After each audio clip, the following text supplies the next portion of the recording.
मेरा नाम अफजल अली है और मैं ग्राम मोहम्मदपुर गाड़ा से आता हूँ। और ये चल रहा है दमनकारी नीतियों का, दमनकारी माहौल का, और सबसे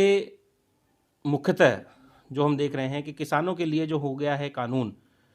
उस किसानों के लिए कानून को न समझ करके हम ये देखें कि उससे जुड़ाव कितने लोगों का है। उससे जुड़ाव हर एक दलित का है, हर एक मजदूर का है और ख़ास तौर से बहुजन समाज का है। तो नुकसान जो है वो उस गरीब तबके का है कि जो किसी न किसी तरीके से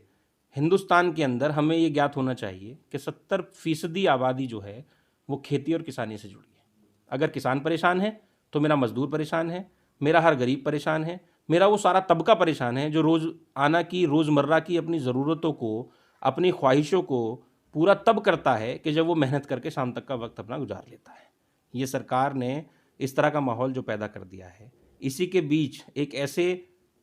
नायक, महानायक का परिनिर्वाण दिवस गुजरा 6 दिसंबर को, बाबा साहब भीमराव अंबेडकर, उनको श्रद्धांजलि अर्पित करते हुए और इसी तरह से माननीय साहब काशीराम जी को अपनी खिराज अकीदत पेश करते हुए मैं पहुंचता हूं एक ऐसे नाम पर जो दलित के उत्थान की और माननीय काशीराम साहब के बाद प्रेरणा का स्रोत हैं लोगों के लिए। बहन कुमारी मायावती, राष्ट्रीय अध्यक्षा बहुजन समाज पार्टी और उत्तर प्रदेश की 4 बार मुख्यमंत्री रहीं माननीय बहन कुमारी मायावती का जन्मदिन का एक वक्त आने वाला है 15 जनवरी। उसके लिए मैं सारे बहुजन समाज को, सारे देशवासियों को, अपने पार्टी के हर एक कार्यकर्ता को, इस पार्टी का एक बहुत छोटा कार्यकर्ता होने के नाते अपने सारे बड़ों को, हर बहुजन समाज में पैदा हुए सारे महापुरुषों को नमन करते हुए मैं बहन जी के जन्मदिन की शुभकामनाएं सारे लोगों को देना चाहता हूं। और ये महीना एक ऐसा महीना है कि इसमें हमारे बहुत सारे उत्सव मनाने के लिए हम मिलने वाले हैं। पहले हम बहन जी का जन्मदिन मनाएंगे, खुशी उल्लास के साथ मनाएंगे और उसी पैटर्न पर मनाएंगे जिस पैटर्न पर माननीय काशीराम जी ने इसको आर्थिक दिवस लेकिन जन कल्याणकारी दिवस के रूप में भी मनाने के लिए हम लोगों ने पार्टी में एक शपथ अपनी ले रखी है। बहन जी का जन्मदिन लोगों के बीच फल वितरण, कंबल वितरण, मिठाई वितरण के साथ मनाया जाएगा और उसमें पूरा अपना जितना भी हमारे पार्टी कार्यकर्ता हैं वो पूरी मेहनत में लगे हैं, उस तैयारी में लगे हैं। जितना हो सकेगा हम भी अपनी पूरी मेहनत में उसमें पे लगे हुए हैं। इसी तरह से आने वाले पर्व में बैसाखी का पर्व आएगा। बैसाखी के पर्व की बहुत बहुत शुभकामनाएं मेरे सिख समाज को और ख़ास तौर से उस पंजाब की आवाम को जिसने हिंदुस्तान के अंदर एक नया एक ऐसा आंदोलन पैदा करने का जो काम किया है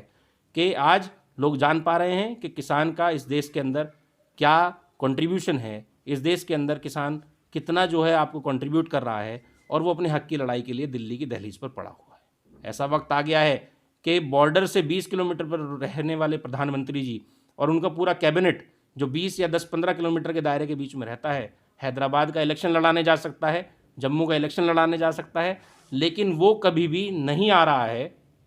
कहाँ किसानों की बात सुनने के लिए। उस बात के लिए भी हमें काफ़ी रोष है, दुख है। हम अपना पूरा सहयोग उन किसानों के साथ अपना रखना चाहते हैं, हर एक मजदूर रखना चाहता है। मैं भी एक किसान परिवार से आता हूँ, मेरा भी पूरा समर्थन उस परिवार को है और बैसाखी के पर्व की बहुत बहुत शुभकामनाएं हैं उस सिख समाज को। और सबसे बड़ा पर्व जो एक राष्ट्र पर्व है, वो राष्ट्र पर्व जिस दिन हमें संविधान की भेंट मिली, बाबा साहब भीमराव अंबेडकर के द्वारा अपनी ज़िंदगी का हक मांगना, अपनी ज़िंदगी के बारे में जानना और इस मुल्क के अंदर अगर किसी ने हमको आवाज़ अपनी ज़िंदा रखने का हक दिया तो बाबा साहब भीमराव अंबेडकर ने दिया, उस संविधान ने दिया जिस संविधान के कॉन्स्टिट्यूट होने पर गणतंत्र दिवस यानी 26 जनवरी को हम अपना गणतंत्र दिवस मनाएंगे। पूरे देशवासियों को, पूरे क्षेत्रवासियों को, ख़ास तौर से मेरे क्षेत्र पर जहाँ पर मैं कोशिश कर रहा हूँ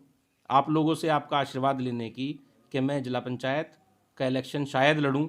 आप लोगों का सहयोग रहेगा तो मैं वहाँ आऊँ और सहारनपुर की पूरी आवाम को मैं अपनी तरफ से गणतंत्र दिवस की बहुत बहुत बधाई देना चाहता हूँ। धन्यवाद, नमस्कार, खुदा हाफ़िज़।